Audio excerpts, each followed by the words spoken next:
Assalamualaikum warahmatullahi wabarakatuh.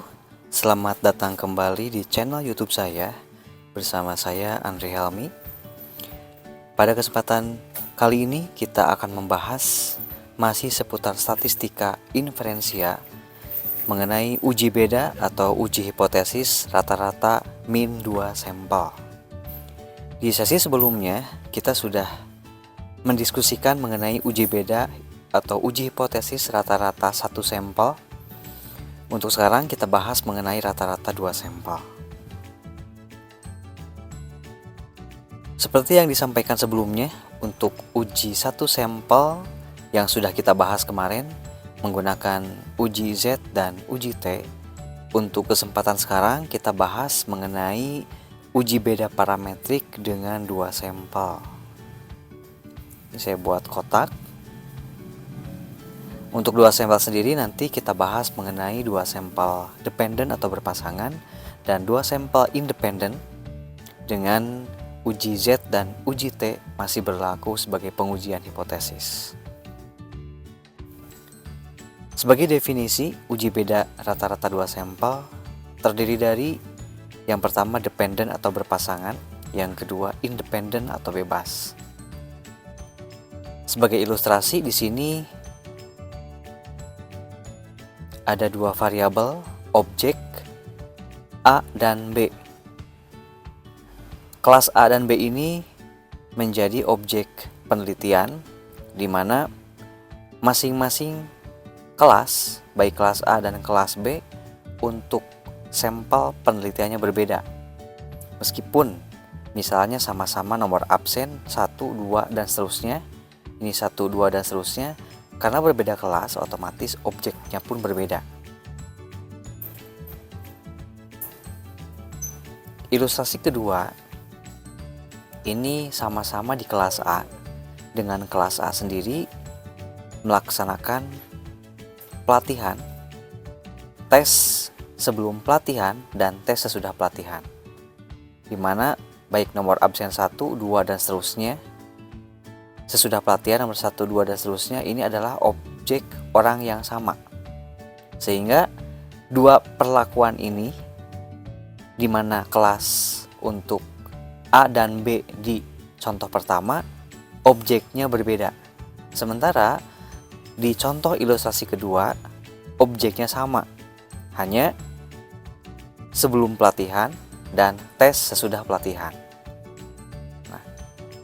Ini objek berbeda untuk yang ilustrasi pertama, dan untuk ilustrasi kedua objeknya sama. Jika dilihat berdasarkan sampel, otomatis untuk kelas ilustrasi pertama, kelas A dan kelas B, misal kelas A ada 10 orang sampel dan kelas B 10 sampel, sehingga N totalnya sama dengan 20. Sementara untuk ilustrasi kedua, tentunya N-nya sama. Meskipun memang ini mengikuti 2 tes, tetapi dengan objek yang sama, sehingga N-nya sama dengan 10 orang yang sama. Dan dari 2 hal ini, otomatis dapat disimpulkan bahwa untuk ilustrasi pertama, ini disebut sebagai uji beda untuk independen. Independen artinya bebas. Ya, jadi untuk kelas A dan kelas B misalnya, kita ingin menguji sejauh mana hasil dari nilai statistik kelas A dan kelas B. Misal kelas A 10 orang, kelas B 10 orang. Kalaupun 11 orang tidak jadi masalah. Sehingga objek yang berbeda ini menjadi ciri khas untuk variabel yang sifatnya independen atau bebas.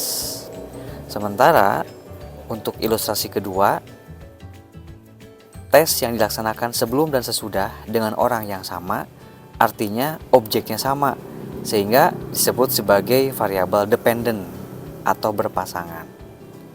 Nah, kedua hal ini tentunya perlakuannya berbeda dalam uji beda rata-rata 2 sampel. Untuk case pertama adalah uji beda rata-rata 2 sampel dependen atau berpasangan. Ya, disebut sebagai paired test. Uji T berpasangan digunakan untuk membandingkan rata-rata dua sampel yang bersifat dependen atau berpasangan, seperti skor pretest dan posttest untuk kelompok subjek yang sama atau pengukuran yang dilakukan pada subjek yang sama dalam dua kondisi yang berbeda, seperti tadi dicontohkan di ilustrasi kedua. Hipotesis 0 menyatakan bahwa tidak terdapat perbedaan yang signifikan antara min dari perbedaan berpasangan, sedangkan hipotesis alternatif menyatakan bahwa terdapat perbedaan yang signifikan.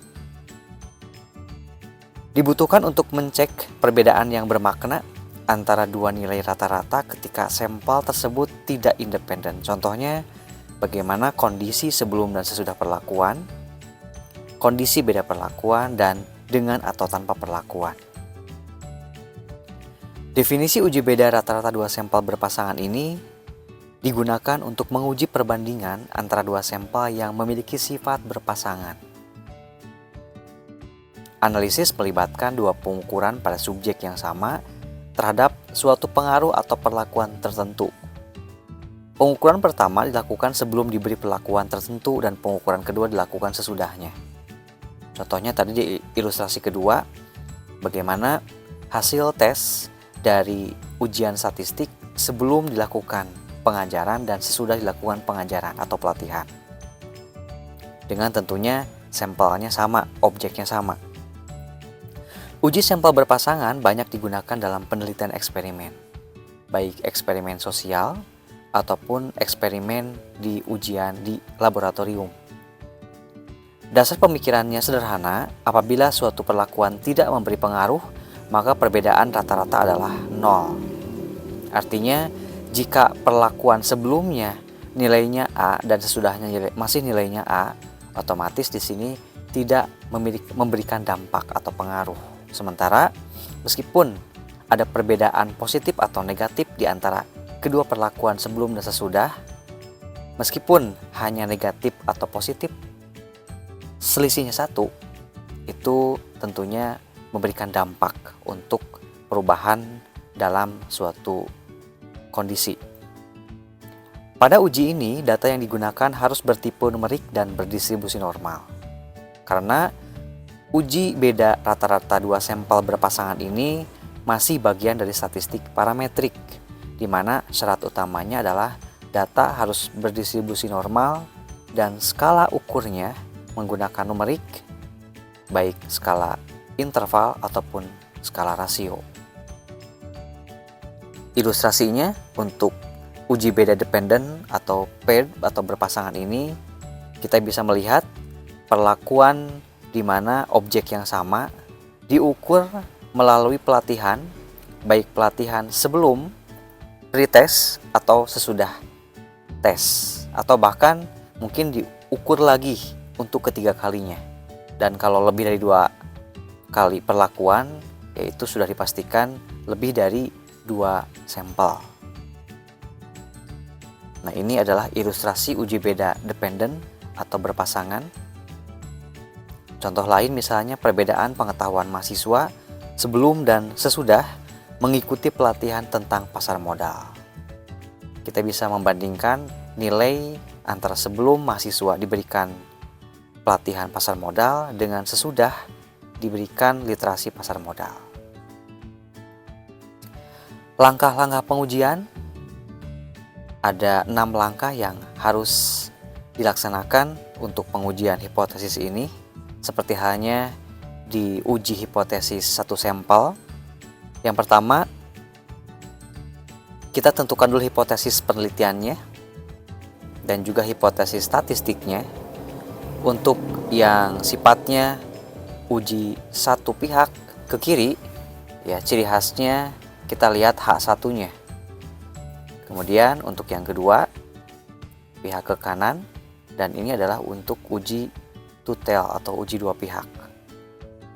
Yang kedua, tentukan daerah kritis dengan tentukan dulu taraf signifikansi alfa dan DF-nya N-1 atau degree of freedom-nya N-1.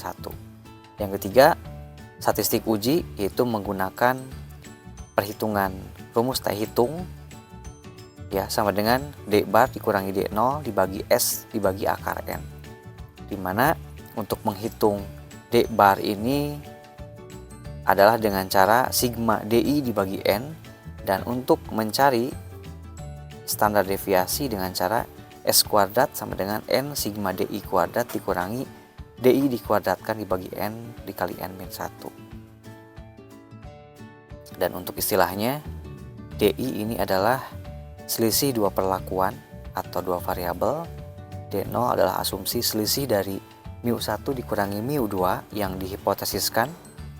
Jika tidak disebutkan maka diasumsikan sama dengan 0. Untuk S sama dengan simpangan baku dan N adalah jumlah sampel. Kriteria uji ini jika μ1 kurang dari μ2 atau jika menggunakan uji satu pihak kiri, kita kriterianya menggunakan yang atas. Untuk uji satu pihak kanan yang kedua, dan yang terakhir adalah untuk uji dua pihak.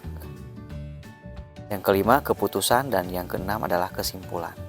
Langkah-langkah pengujian ini tentunya harus diikuti sesuai dengan aturan yang ada. Untuk contoh kasus, misalnya dalam rangka meningkatkan pemahaman mengenai digitalisasi UMKM, Dinas UMKM Kota Tasikmalaya akan melakukan pelatihan bisnis digital kepada 10 orang sebagai batch 1. Untuk mengetahui apakah pelatihan tersebut efektif atau tidak, maka dicatat skor literasi mereka terhadap pemahaman mengenai bisnis digital sebelum diberikan pelatihan dan sesudah diberikan pelatihan. Berarti objeknya sama dengan 10. Berikut adalah data skornya. Angka di sini diperlakukan dalam range 0 sampai 100. Misalnya dengan nomor urut pelaku UMKM 1 sampai 10 sebelum dilakukan pelatihan dan sesudah diberlakukan pelatihan di sebelah kanannya. Dengan tingkat kepercayaan 95%, apakah dapat disimpulkan bahwa pemberian pelatihan bisnis digital efektif untuk meningkatkan literasi UMKM di Kota Tasikmalaya? Nah, tentunya ini perlu diuji hipotesisnya, di mana untuk langkah-langkahnya kita ikuti langkah-langkah yang tadi ada 6 step yang harus diisi. Step pertama, ya, sebelumnya kita buat dulu simbol di mana μ1 sesudah pelatihan dan μ2 sebelum pelatihan. Yang pertama hipotesis. Untuk hipotesis agar lebih mudah kita buat dulu hipotesis satunya atau H1-nya atau HA-nya, di mana dugaan sementara kita adalah dengan pelatihan bisnis digital tentunya akan efektif bagi pelaku UMKM Kota Tasikmalaya. Sementara H0 sama dengan 0 artinya tidak efektif bagi pelaku UMKM di Kota Tasikmalaya. Yang kedua, kita tentukan dulu daerah kritis atau taraf signifikansi, ya, dengan degree of freedom-nya N-1, alpanya tadi diketahui 0,05 atau 5%, dengan DF-nya jumlah sampel dikurangi 1 sama dengan 9. Maka kita bisa mencari T-tabelnya. Untuk T-tabelnya sendiri kita bisa lihat di sini dengan alfa 5%, DF-nya 9. Untuk T-tabel di sini kita bisa lihat dengan uji satu pihak, ya. One tail di sini dengan alfa 0,05, N-nya DF-nya 9. Nah, maka diperoleh nilai T-tabelnya 1,833. Ya, ini jadi patokan untuk perbandingan dengan T hitung. Nah, kemudian ketika sudah diketahui T-tabel 1,833, untuk statistik ujinya sendiri di sini kita tampilkan tabel yang tadi dijelaskan di awal. Namun kolom pinggirnya kita tambahkan dengan DI dan D kuadrat. Untuk DI kita selisihkan antara X1 dan X2. X1 itu sesudah pelatihan dan X2-nya sebelum. Kalau tabel yang sebelumnya tadi sebelum dan sesudah. Nah, untuk mempermudah perhitungan mencari DI itu dengan cara sesudah dikurangi sebelum. Kalau memang hasilnya negatif, dibuat negatif seperti halnya nomor urut pelaku UMKM 1 sesudah pelatihan 68, sebelumnya 70. Jika dilihat dari kasus yang ada, pelaku UMKM nomor 1 secara literasi setelah dilakukan pelatihan ternyata lebih kecil nilainya dibandingkan dengan sebelum pelatihan. Berarti DI-nya sama dengan -2. Untuk nomor 2 juga sama, ini lebih besar sesudah dibandingkan dengan sebelum, poinnya 3, dan seterusnya. Untuk DI kuadrat berarti perhitungan selisih tadi dikuadratkan, ya, sehingga diperoleh DI sigmanya 6 dan DI kuadrat 190. Dan untuk mencari T hitung, ya kita tentunya seperti hanya rumus yang tadi, kita hitung dulu berapa D barnya dengan cara sigma DI dibagi N. Artinya sigma DI ini adalah sama dengan 6 dibagi dengan jumlah sampelnya 10, diperoleh 0,6. Dengan D0-nya sama dengan 0 karena tidak diketahui. Kemudian untuk mencari simpangan baku, tadi rumusnya S kuadrat sama dengan X N sigma DI kuadrat dikurangi sigma DI dikuadratkan dibagi N dikali N min 1. Ya, diperoleh hasilnya 20,711. Dan untuk mencari S agar kuadratnya hilang, diakarkan menjadi 4,55. Kemudian setelah diketahui berapakah D dan S, ya kita masukkan ke rumus T hitung dengan cara D bar dikurangi D0 dibagi S dibagi akar N. D barnya 0,6 dikurangi 0 dibagi 4,55 dibagi akar 10 sama dengan 0,417. Nah, kemudian setelah diketahui T hitungnya 0,417 dan T tabelnya 1,833, maka untuk kriteria ujinya kita bisa lihat berdasarkan dari uji satu pihak kanan, ya, dimana kita dapat melihat ternyata T hitung yang diperoleh tadi lebih kecil dibandingkan dengan T tabel. T hitungnya kita bisa lihat di sini dalam kondisi H0 diterima. Kalau H0 diterima berarti T hitung kurang dari T tabel. Artinya dapat disimpulkan bahwa pemberian pelatihan bisnis digital tidak efektif bagi pelaku UMKM di Kota Tasikmalaya. Jadi dari hasil pelatihan yang ada berdasarkan hipotesis yang ada di awal, diharapkan ada pengaruh. Ternyata setelah dianalisis dari 10 sampel dapat disimpulkan bahwa pelatihan digital cenderung tidak efektif bahkan bagi pelaku UMKM di Kota Tasikmalaya. Dan hal ini tentunya menjadi bentuk perhatian panitia atau pemerintah Kota Tasikmalaya berupaya, ya, agar pelatihan digital ke depannya bisa lebih efektif dan tentunya mungkin harus diubah dengan melalui teknik pembelajaran atau metode yang dapat meningkatkan literasi mengenai bisnis digital. Ini impact dari hasil penelitian tersebut. Untuk selanjutnya kita bahas mengenai uji beda rata-rata 2 sampel independen, ya, dimana atau disebut sebagai uji selisih rata-rata sampel independen bebas. Sebagai dasar di sini bahwa dibutuhkan untuk mengetahui apakah ada perbedaan rata-rata min antara dua populasi dengan melihat rata-rata 2 sampelnya. Kemudian di sini yang kedua, tidak ada hubungan antara 2 sampel yang akan diuji. Jadi kalau misalnya kita menggunakan sampel yang sifatnya bebas, independen, seperti halnya ilustrasi yang pertama tadi di awal, di mana kelas A dan kelas B baik nomor urut 1 sampai dengan 100 dipastikan orangnya berbeda. Kalau kelas A ada 100 orang, kelas B ada 100 orang, berarti N-nya sama dengan 200. Karena kelas A dan kelas B berbeda objeknya, ya. Pada uji sampel berpasangan ini, satu kasus diobservasi lebih dari sekali. Dalam uji independen sampel, satu kasus hanya didata sekali saja. Untuk definisinya, definisi uji beda rata-rata dua sampel independen digunakan untuk menguji perbandingan antara dua sampel yang memiliki sifat independen atau bebas. Uji ini digunakan untuk menetapkan apakah nilai variabel tertentu berbeda di antara dua kelompok data. Sampel independen biasanya digunakan dalam penelitian yang menggunakan pendekatan penelitian survei. Kemudian pada uji ini masih digunakan tipe data numerik dan berdistribusi normal karena bagian dari statistik parametrik. Pada uji beda rata-rata dua sampel independen, pengujian dikelompokkan ke dalam dua jenis, tergantung kepada jumlah sampel yang digunakan dan juga karakteristik variansnya. Nah, di sini kita bisa melihat untuk uji beda rata-rata dua sampel dengan sampelnya lebih dari 30 masih menggunakan uji Z.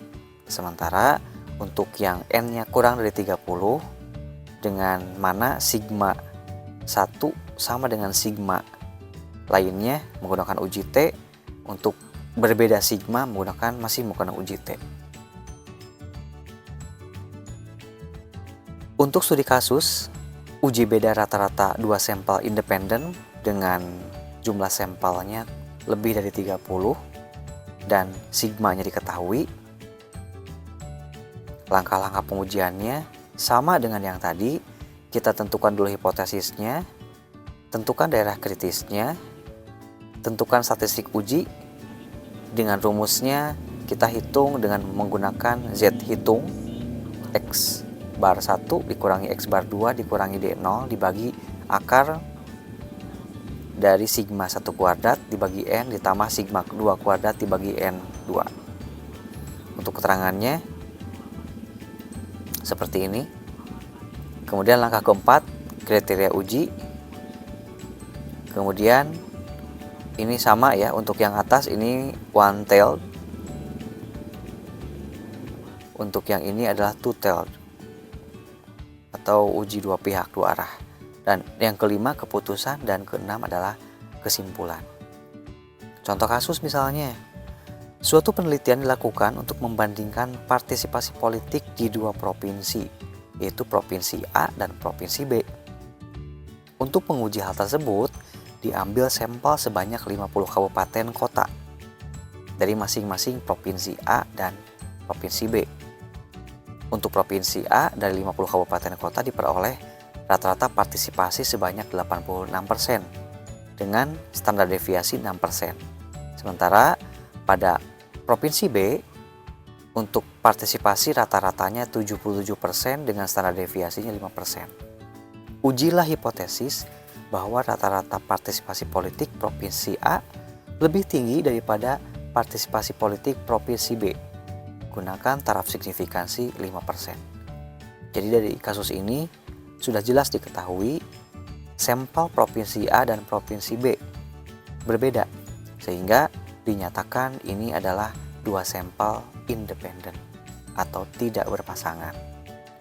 Nah, dari kasus ini dapat diketahui kita gunakan simbol μ1 Provinsi A dan μ2 Provinsi B. Ya.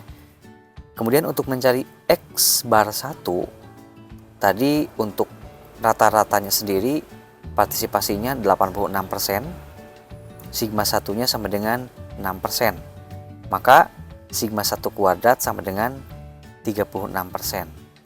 Dengan jumlah sampel N1 sama dengan 50. Ya. Kemudian untuk X bar 2 tadi partisipasinya rata-rata 77% dengan sigma 2 sama dengan 5%. Dan jika dikuadratkan, 5 dikuadratkan sama dengan 25%. Dan untuk sampel kedua sama dengan sampel pertama ya, 50 kabupaten atau kota. Alfanya 5% atau 0,05. Sehingga untuk menjawab pernyataan ini seperti biasa kita tentukan dulu hipotesis. Untuk mempermudah kita tentukan H1 dulu, di mana tadi dari pertanyaannya adalah ujilah bahwa rata-rata partisipasi politik Provinsi A lebih unggul atau lebih tinggi dibandingkan dengan Provinsi B. Sementara HO atau H0 itu sama dengan μ2, artinya rata-rata partisipasi politik Provinsi A tidak lebih tinggi dibandingkan dengan Provinsi B. Untuk terhadap signifikansi, kita gunakan Z tabel dengan alfa 0,05. Karena ini ada lebih tinggi, berarti menggunakan uji satu pihak atau one tile. One tile ini otomatis dengan satu pihak, rho-nya itu 1 dikurangi alfa, tidak alfa per 2, kecuali kalau uji dua pihak dibagi dengan alfa per 2. Diperoleh Z 0,95. Untuk mengetahui Z 0,95 kita lihat di tabel Z. Untuk menentukan Z tabel tadi dengan alfa 0,05 dan diperoleh Z 0,95, kita bisa melihat angka 0,95 ternyata tidak ada yang sama persis. Mungkin sama dengan perlakuan cara mencari Z tabel dengan materi sebelumnya, kita ambil data yang mendekati 0,95. Di sini biasanya angka yang berdekatan itu ada di pinggirnya. Ya, di sini ada di 1,64, 0,9495 ya. Dan sebetulnya ada di satu lagi di 1,65. Ini dianulir saja, koreksi sekalian. Ada di 0,9505. Jadi Z tabelnya di sini ada di 1 Z tabelnya di sini ada di 1,65 dengan 1,64 ya. 1,4 dan 0,05 dibagi 2 sehingga diperoleh Z tabelnya 1,645. Ya, ini tinggal kurang sedikit aja tambah 5. Kemudian di sini kita peroleh Z tabelnya 1,645.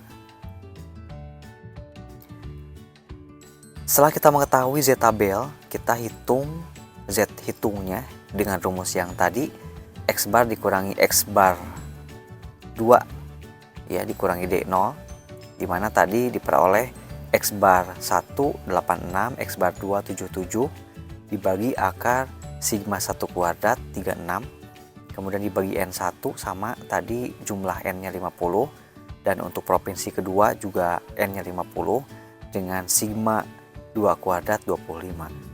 Diperoleh Z hitungnya 8,152. Kriteria ujinya karena menggunakan uji satu pihak dan ini dipastikan menggunakan uji pihak kanan, maka kita gunakan kriteria uji dengan Z hitung seperti ini untuk kriterianya.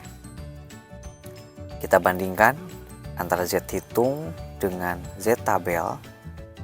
Jika Z hitung lebih besar dari Z tabel dan ternyata Z hitung lebih besar dari Z tabel 8,152 lebih besar dibandingkan dengan 1,645, maka H0 ditolak. Artinya ini H1 yang diterima. Kita bisa melihat secara kurva 8,512 itu posisinya ada di sini, sehingga ini adalah daerah H0 ditolak. Kalau H0 ditolak berarti HA diterima. Kalau yang diterima HA berarti hipotesis 1 ya, atau HA ini yang diterima. Maka dengan tingkat kepercayaan 5% dapat disimpulkan bahwa rata-rata partisipasi politik di Provinsi A ternyata memang lebih unggul atau lebih tinggi dibandingkan dengan Provinsi B. Nah, ini untuk contoh sampel independen atau tidak berpasangan. Kemudian kita lanjut ke contoh berikutnya. untuk case di mana uji beda rata-rata dua sampel independen dengan N-nya atau sampelnya itu kurang dari 30, di mana asumsi sigma 1 sama dengan sigma 2. Langkah-langkah pengujiannya sama persis. Ya, kita tentukan dulu hipotesis, taraf signifikansi, kemudian statistik uji menggunakan uji T karena kurang dari 30. Kemudian untuk mencari T hitung, tentunya di sini dipengaruhi karena adanya simpangan baku. Ya, kemudian yang keempat ada kriteria uji, dan yang kelima keputusan, terakhir adalah kesimpulan. Ini hampir sama persis langkah-langkah pengujiannya dengan uji T yang sebelum-sebelumnya juga. Contoh kasus misalnya, suatu penelitian dilakukan untuk menguji apakah nilai mata kuliah statistika yang diberikan pada mahasiswa prodi perbankan dan prodi kewirausahaan memiliki perbedaan atau tidak. Kita ambil sebanyak 10 nilai mahasiswa prodi perbankan dan 10 nilai mahasiswa prodi kewirausahaan. Otomatis objeknya berbeda. Mahasiswa dari perbankan 10 orang dan mahasiswa dari prodi kewirausahaan 10 orang. Dipastikan berarti ini adalah uji dua sampel independen atau tidak berpasangan. Nah, diperoleh datanya di mana untuk nilai statistik prodi perbankan nomor urut absen 1 sampai 10 masing-masing bervariasi. Untuk prodi kewirausahaan pun sama. Signifikansinya untuk 5%. Kemudian pertanyaan penelitiannya adalah apakah terdapat perbedaan nilai mata kuliah statistika antara mahasiswa prodi perbankan dan prodi kewirausahaan? Asumsi variansi sama. Diketahui kita gunakan simbol mu1 sama dengan yaitu prodi perbankan, dan mu2 adalah prodi kewirausahaan. Nah, kita tentukan dulu X bar 1 dengan cara jumlahkan semua nilai ini kemudian dibagi dengan N-nya.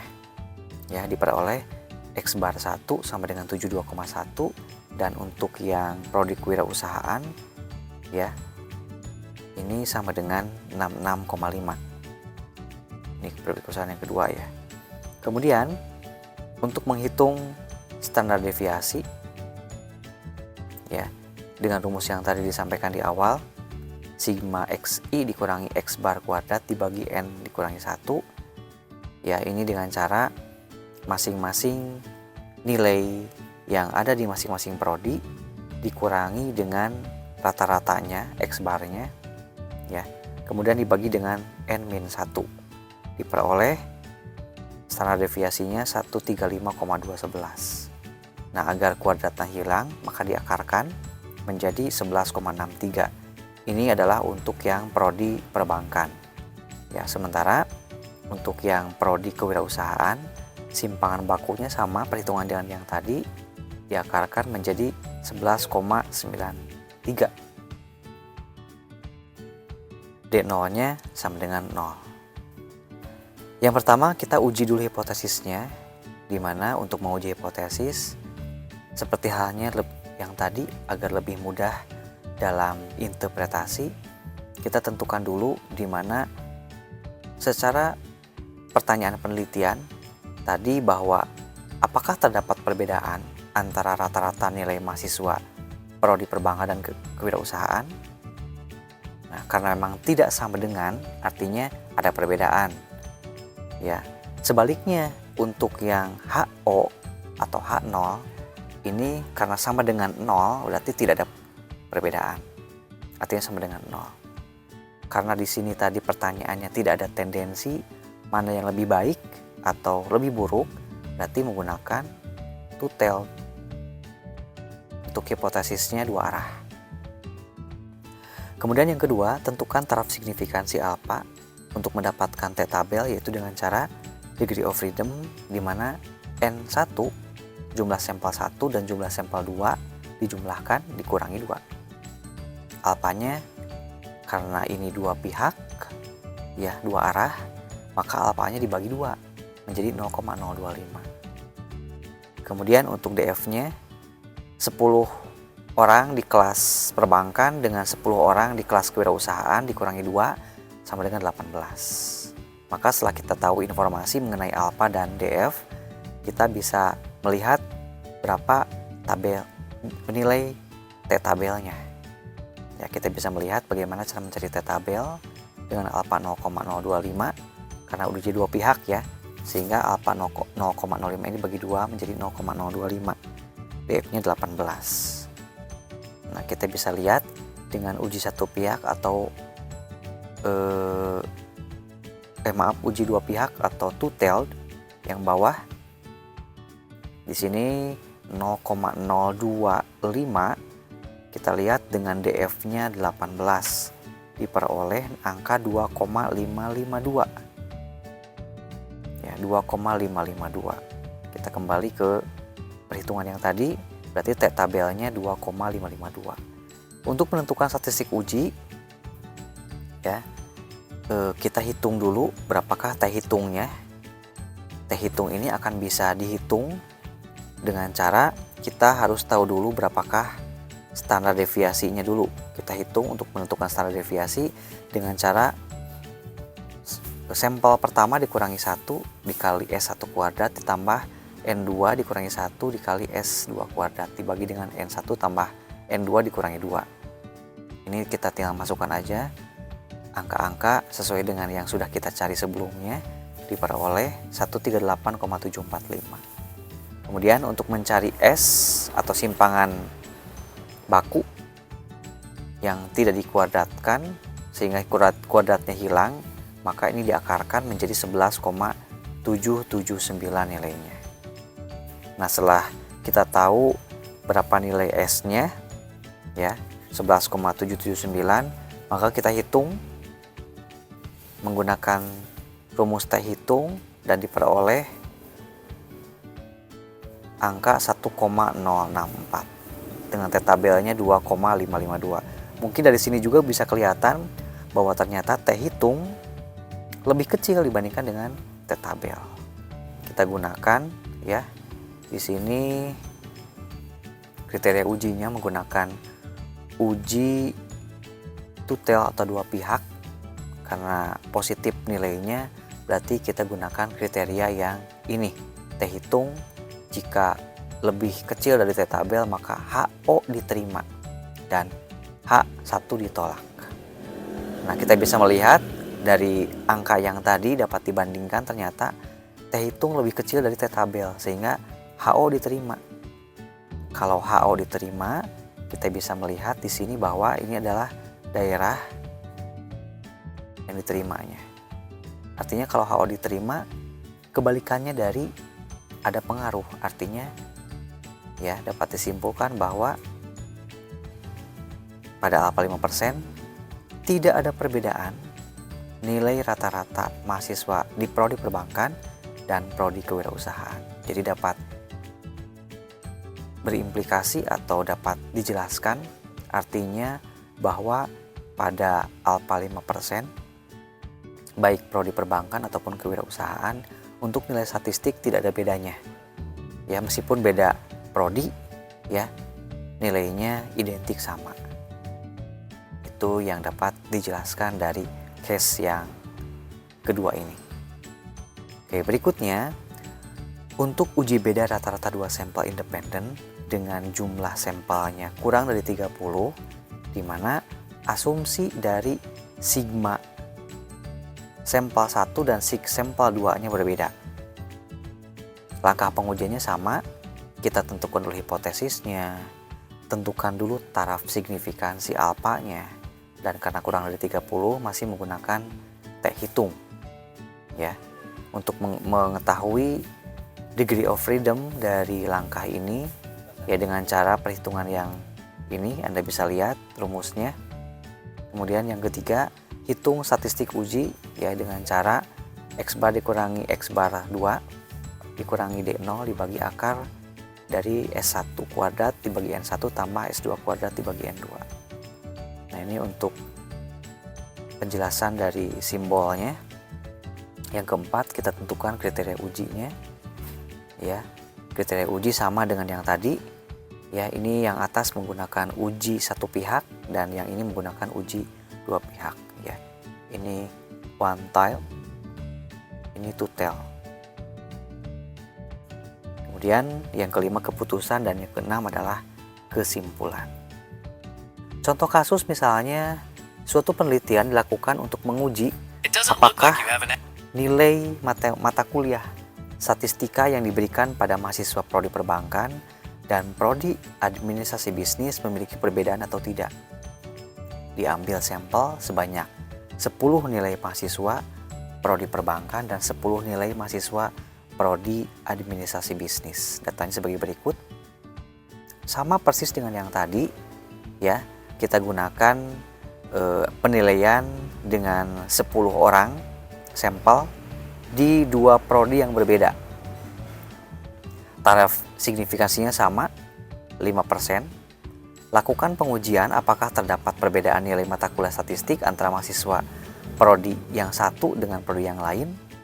Asumsi variansi tidak sama. Nah, ini yang membedakan. Kalau Anda nanti melihat kasus dengan asumsi variansi tidak sama, berarti gunakan rumus yang ini. Ya. Diketahui MIU1 ya kita simbolkan menjadi prodi perbankan dan MIU2 adalah prodi administrasi bisnis. Seperti biasa tadi untuk menghitung X bar 1, berarti di sini kita jumlahkan semuanya dibagi dengan 10, 65,1. X bar 2 ya ini atau yang prodi administrasi bisnis 69 sampai dengan 60 dibagi dengan 10 sampel dibagi sama dengan 70,4. Nah, kemudian kita bisa melihat menghitung simpangan baku S1 kuadrat ya sebesar 317,878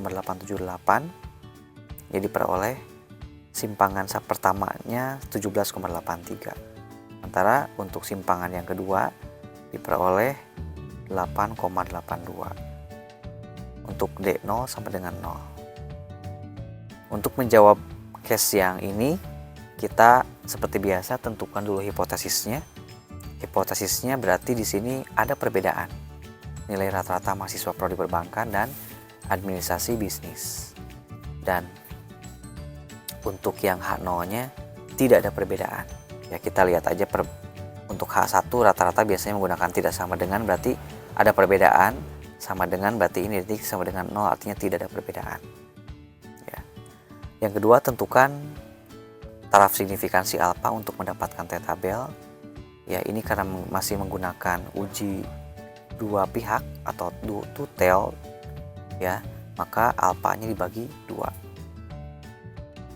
sama dengan 0,025. Untuk mencari degree of freedom ya dengan variansi yang berbeda, kita hitung dulu ya menggunakan rumus yang sudah dicantumkan di slide sebelumnya ya. Untuk angka-angkanya kita tinggal masukkan saja ke sini. Diperoleh degree of freedom-nya sama dengan 13,158 atau kita bulatkan menjadi 13. Ya.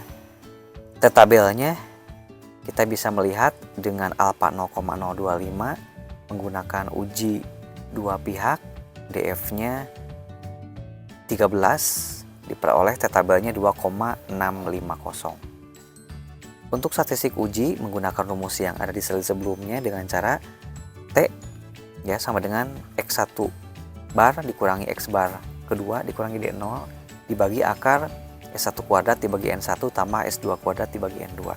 Diperoleh negatif 0,843. Nah, ini T hitungnya, T tabelnya ini.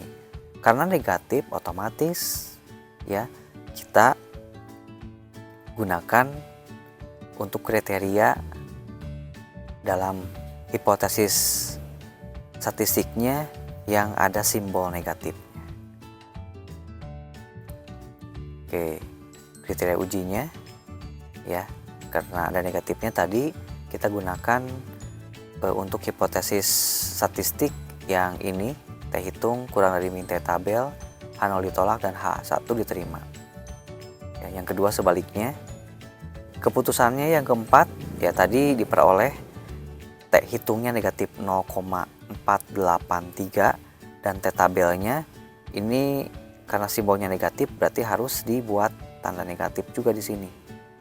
Negatif 0,843 dengan negatif 2,650 ini lebih besar dari 0,843 sehingga H0 diterima. Kalau H0 diterima berarti kebalikan dari hipotesis penelitian. Dapat disimpulkan berarti tidak ada perbedaan. Kesimpulannya dengan alfa 5%, tidak ada perbedaan nilai rata-rata mahasiswa baik di prodi perbankan maupun prodi administrasi bisnis. Jadi implikasi ini menjawab dengan menggunakan variansi yang berbeda, ya. Artinya baik di prodi A ataupun prodi B untuk nilai statistik ternyata tidak ada perbedaan. Yaitu yang membedakan antara variansinya sama ataupun berbeda.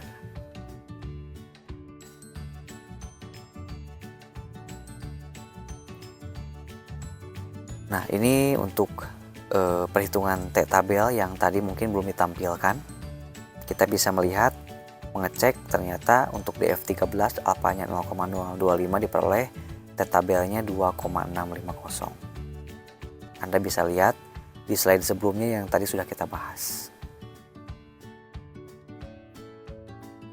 Baik, itu saja yang dapat disampaikan untuk materi kali ini. Mudah-mudahan bermanfaat. Terima kasih, sampai berjumpa kembali di materi berikutnya. Wassalamualaikum warahmatullahi wabarakatuh.